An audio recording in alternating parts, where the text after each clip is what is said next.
Hey y'all, welcome to another Asking FFL from Luderco Arms.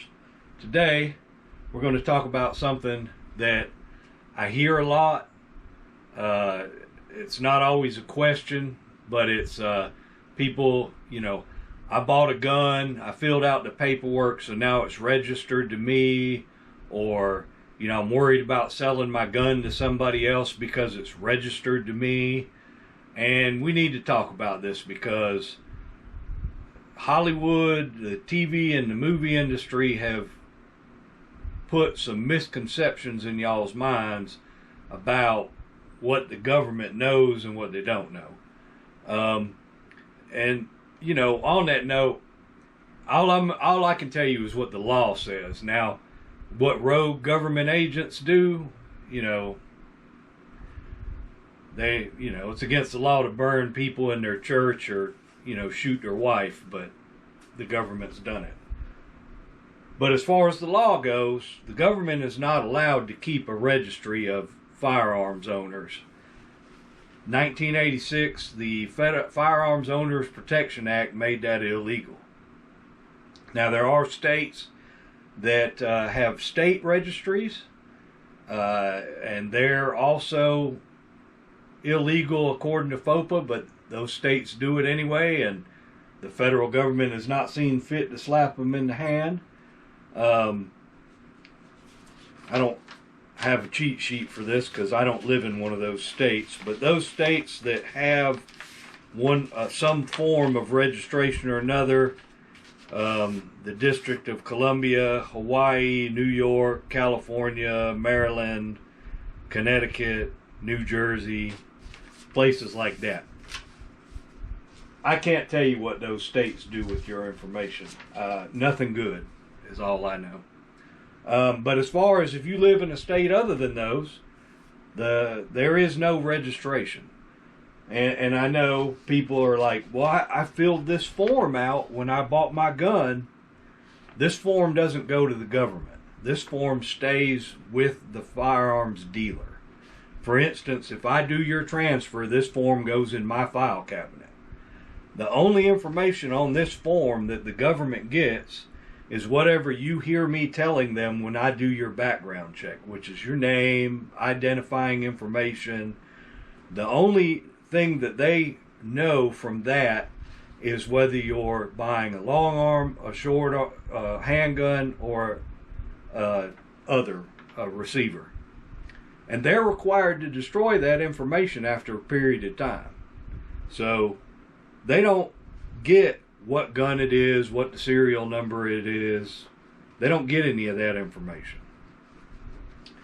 And so people are like, well, but the cops trace guns, and on the TV, they trace guns and they say it's registered to so-and-so. That's because it's the TV, and most TV shows and stuff emanate from California where they do things like that. But let me see if I can explain how a gun trace works. So, say the police find a Smith & Wesson at a crime scene. So, the ATF will call Smith & Wesson and tell them they have a gun trace. They'll give Smith & Wesson the serial number off of the gun and ask them, who did you sell this gun to originally?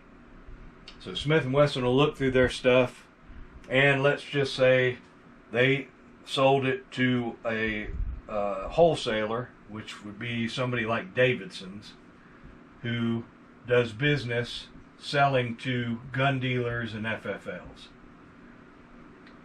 So then, same thing, the ATF will call Davidsons and say, you received a Smith & Wesson serial number, model number from Smith & Wesson, and at this point they'll know the date because they got that from Smith & Wesson, so they'll be able to tell Davidsons, you received this gun on or about this date.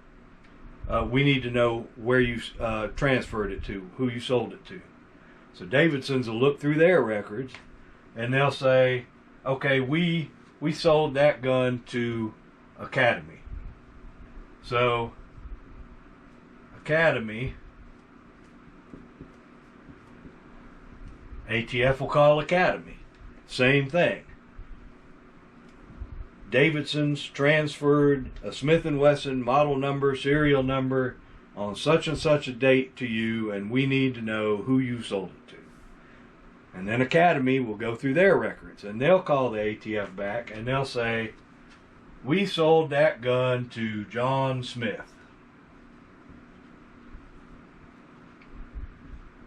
And ATF will ask them, the information off of the form. So they'll say, John Smith, he lives this address. And so ATF will look John Smith up at that address. If they can find a phone number for him, they'll call him. And they'll say, Mr. Smith, you bought this Smith & Wesson from Academy. What's happened to it? Mr. Smith might have any myriad of answers, but he'll say, I sold it to Billy down the street. And they'll say, Billy down the street, what's Billy's last name? Mr. Smith will say, I have no earthly idea, and I haven't seen him in 5 years. And the ATF will say, okay, Mr. Smith, well, thank you.